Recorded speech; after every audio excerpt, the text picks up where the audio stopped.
Hello, good morning students. I am Dr. Rana Mujib, lecturer in psychology, Marwadi College, Ranchi. Today I will discuss chapter number 1, what is psychology, for class 11th.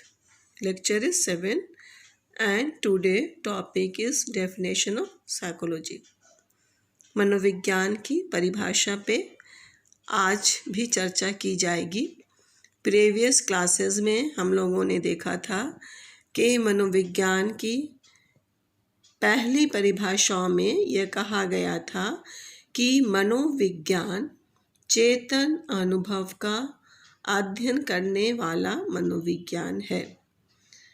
लेकिन इस परिभाषा में बहुत सारे पहलू रह गए थे जो मनोविज्ञान को पूरी तरह से परिभाषित नहीं कर पाए। इसलिए उसके विरुद्ध में मनोविज्ञान की एक नई परिभाषा आई और उस परिभाषा के अनुसार कहा गया कि मनोविज्ञान व्यवहार का अध्ययन करने वाला विज्ञान है, अर्थात मनोविज्ञान व्यवहार का वस्तुपरक विज्ञान, पॉजिटिव साइंस है। Psychology is positive science of behaviour. इस व्यवहार का अध्ययन करने वाले में फाउंडर जॉन बी वाटसन थे। उन्होंने 1912 में व्यवहारवाद की नींव डाली, बिहेवियरिज्म की नींव डाली। पहले के क्लासेस में व्यवहारवाद पे चर्चा की जा चुकी है। जब मैंने आप लोगों को स्कूल्स या संप्रदाय पढ़ाया था उस समय व्यवहारवाद क्या है, क्या इसके नींव किसने डाली, इन सारी बातों पे चर्चा हुई थी। आज हम देखते हैं कि मनोविज्ञान व्यवहार का वस्तुपरक विज्ञान है, उसको किस तरह से व्यवहारवादी मानते हैं।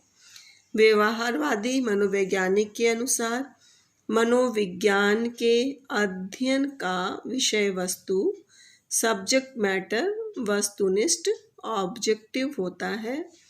ऑब्जेक्टिव अर्थात ऐसा होना चाहिए जिसे देखा या सुना जाए।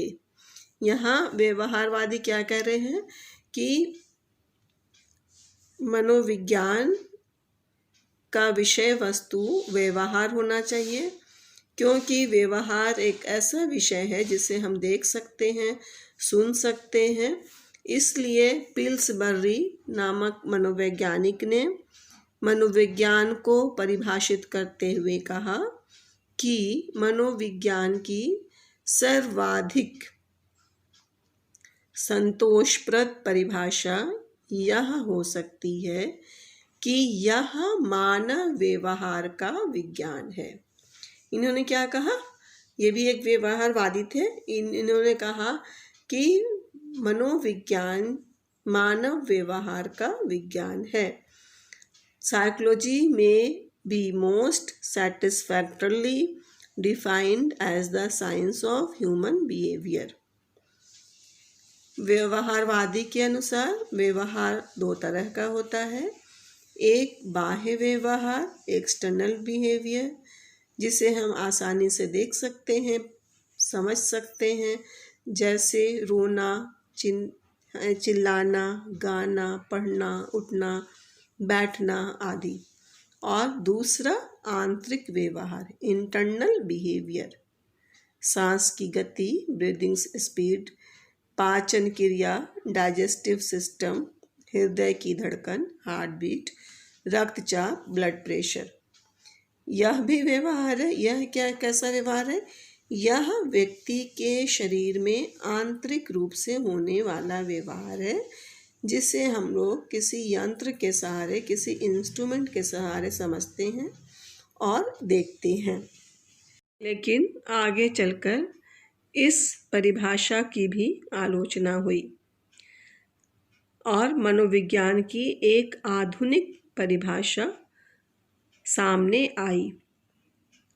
उनके अनुसार कि कहा गया कि दार्शनिकों के द्वारा मनोविज्ञान को आत्मा या मन का विज्ञान जब कहा गया तो यह मनोविज्ञान को परिभाषित नहीं कर पाया, इसलिए मनोविज्ञान को वह दर्जा नहीं मिला और यह परिभाषा अमान्य हो गई।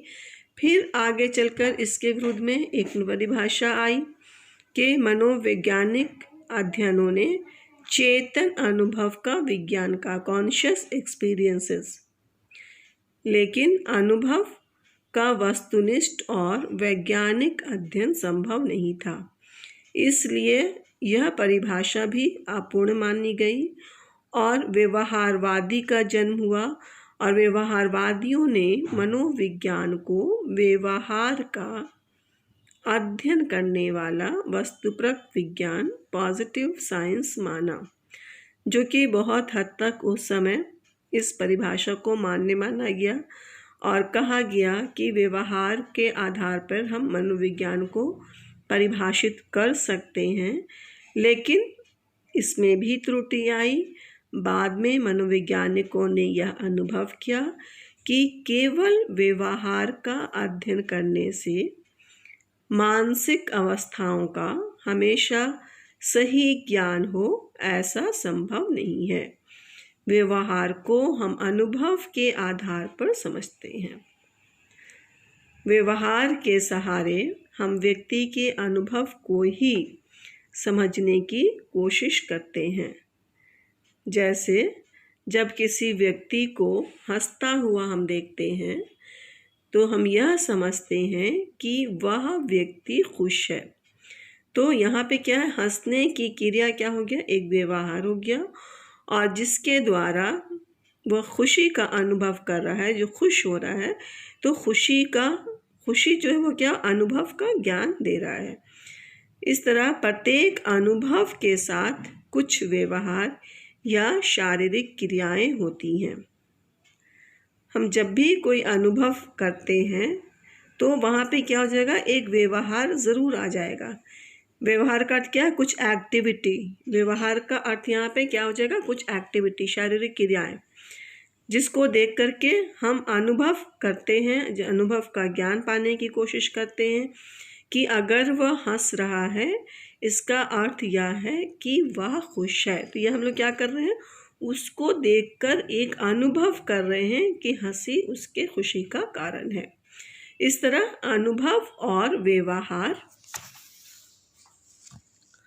में अन्योन याश्रय संबंध है।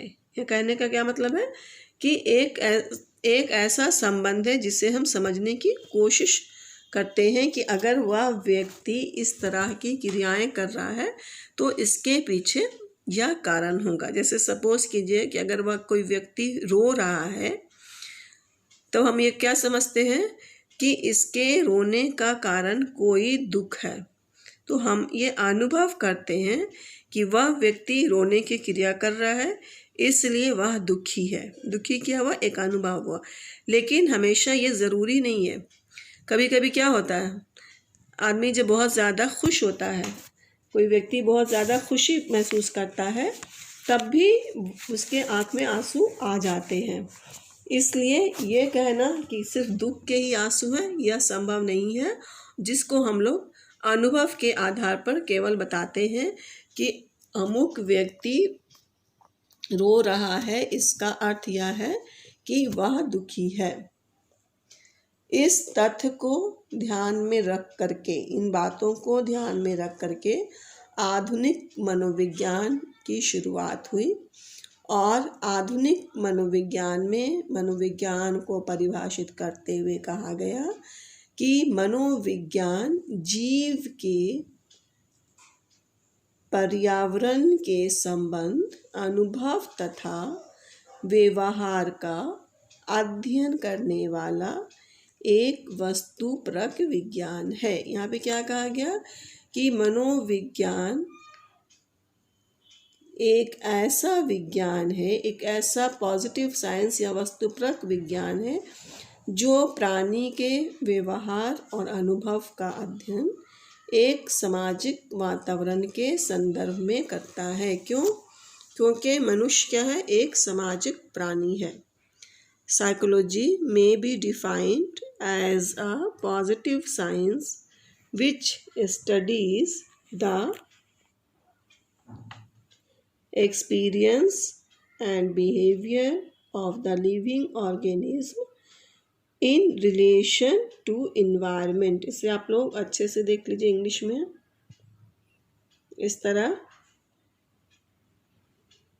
एक बार फिर से मैं कह रही हूँ, साइकोलॉजी में be defined as a positive science which studies the experience and behaviour of the living organism in relation to environment, अपने पर्यावरण के अनुसार। यह मनोविज्ञान की आधुनिक परिभाषा आज भी मान्य है। आज भी मनोवैज्ञानिक क्या मानते हैं कि मनोविज्ञान प्राणी के अनुभव और व्यवहार का अध्ययन करता है, वह एक सामाजिक वातावरण के संदर्भ में करता है, इसलिए यह एक पॉजिटिव साइंस है या वस्तुपरक विज्ञान है। इस परिभाषा का विश्लेषण किया गया। इस परिभाषा में कहा गया कि अनुभव और व्यवहार दोनों मनोविज्ञान के अध्ययन विषय हैं। इसमें व्यक्ति और पर्यावरण के संबंध पर तथा मनोविज्ञान किस तरह का विज्ञान है इस पर भी प्रकाश डाला गया है। ओके, यहाँ क्या कहा गया कि पर्यावरण के संबंध पर और मनोविज्ञान किस तरह का विज्ञान है, इन बातों पर रोशनी मिलती है, इन बातों पर बल दिया जाता है। इस तरह से मनोविज्ञान की आधुनिक परिभाषा मान्य है। आपके एग्ज़ाम में जब आएगा तो आपको आधुनिक परिभाषा को ही लिखना है। पहले की परिभाषाओं पे चर्चा इसलिए किया गया क्योंकि वह एक मनोविज्ञान का इतिहास है, उसे हमें जानना ज़रूरी है। उसके बाद ही यह पता चलेगा कि मनोविज्ञान की आधुनिक परिभाषा किस तरह बनी।